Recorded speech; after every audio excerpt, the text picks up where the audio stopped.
Oi pessoal, então hoje falaremos da descoberta do Brasil, né?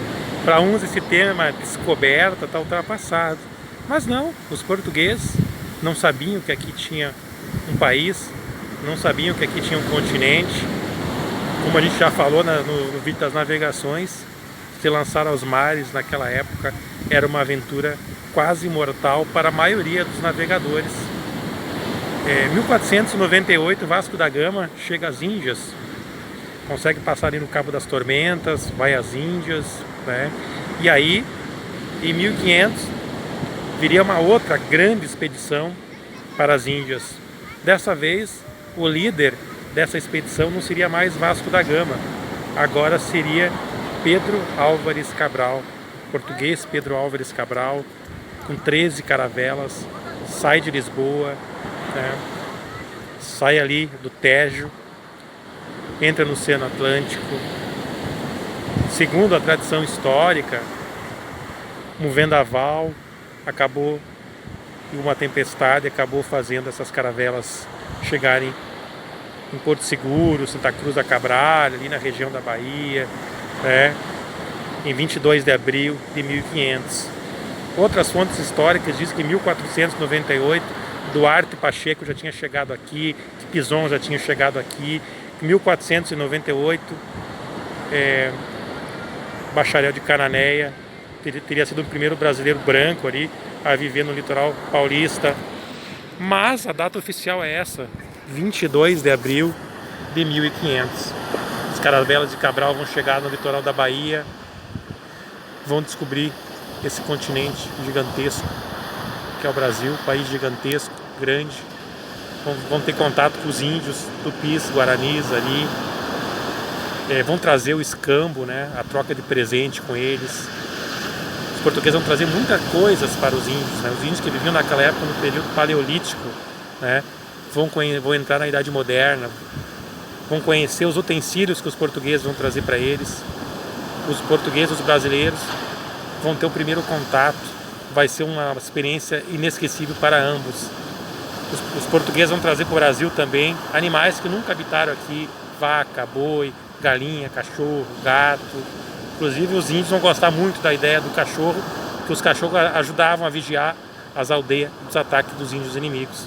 Os portugueses vão fazer amizade com alguns índios, né? Nos primeiros anos eles não vão ficar aqui colonizando o Brasil. Cabral mesmo ficou poucos dias no Brasil. A viagem dele, como eu falei no começo do vídeo, era para as Índias, né? Então, nessa viagem tinha Américo Vespúcio, nessa viagem tinha Bartolomeu Dias, nessa viagem tinha o jesuíta Pero Vaz de Caminha. Pero Vaz de Caminha, que escreveu a primeira carta do descobrimento do Brasil, quando ele ficou surpreso em ver os índios andarem nus, né? Ele ficou surpreso com a simplicidade, com a beleza dessa terra. O Brasil vai ter vários nomes antes de ser Brasil, né? Terra de Veracruz, terra de Santa Cruz, depois será Brasil por causa do pau-brasil que os portugueses encontraram aqui, uma árvore maravilhosa, que vai ser o nosso primeiro material de exportação do Brasil para Portugal. Dela vai sair uma tinta, né, que vai tingir os tecidos lá dos europeus. Então Cabral chegou aqui 22 de abril de 1500, depois de uma viagem sofrida, né? Logo que ele sai, uma caravela vai afundar e vai morrer. Pero Vaz de Caminha, graças a Deus a sua carta foi preservada, mas Pero Vaz de Caminha morre. Bartolomeu Dias, que tinha passado o Cabo das Tormentas, que foi batizado de Cabo das Boas Esperanças, ele mesmo vai morrer ali nas Tormentas, onde ele tinha passado o ano antes, vai morrer afogado ali.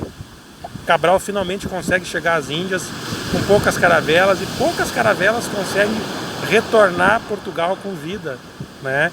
Pedro Álvares Cabral, que ao chegar em Portugal, ele tem uma desavença com o rei de Portugal e acaba sendo expulso da corte. Ao exemplo de Colombo, Cabral nunca soube que tinha chegado no novo continente. Cabral morreu pobre, morreu esquecido, expulso pela corte portuguesa. Cabral, que o seu nome só vai ter um resgate histórico no governo de Dom Pedro II, no segundo reinado do Brasil Imperial, muito tempo depois, que o nome dele vai ser lembrado como descobridor do Brasil. Os ossos de Pedro Álvares Cabral estão aqui no Brasil. Muito tempo depois foram trazidos para o Brasil, né? Cabral, Bartolomeu Dias, Pedro Vaz de Caminha, foram heróis que atravessaram o Oceano Atlântico para fazer essa descoberta fantástica. Estava nascendo ali uma nação que seria batizada com o nome de Brasil, né? Esse Brasil que a gente até hoje sonha em se tornar um país livre, um país próspero, né?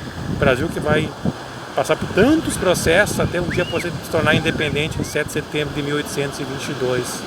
Mas o sonho de uma nação começou ali, quando Cabral fica poucos dias ali, né?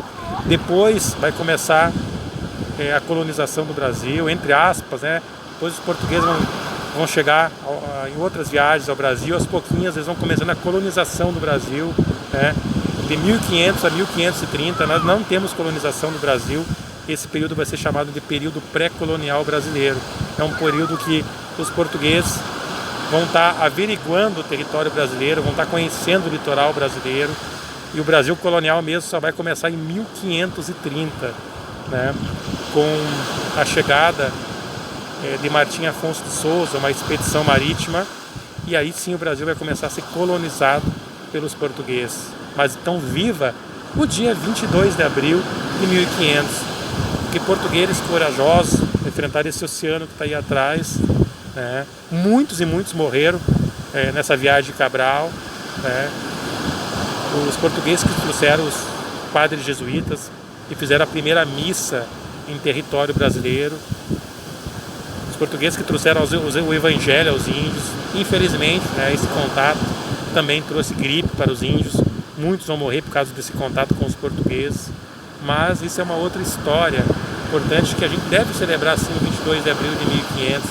Começa a história desse país, que por causa deles, os portugueses, nós falamos português, por causa dele temos esse nome chamado Brasil, um país que ainda lutamos para ser livre e próspero. Um grande abraço a todos.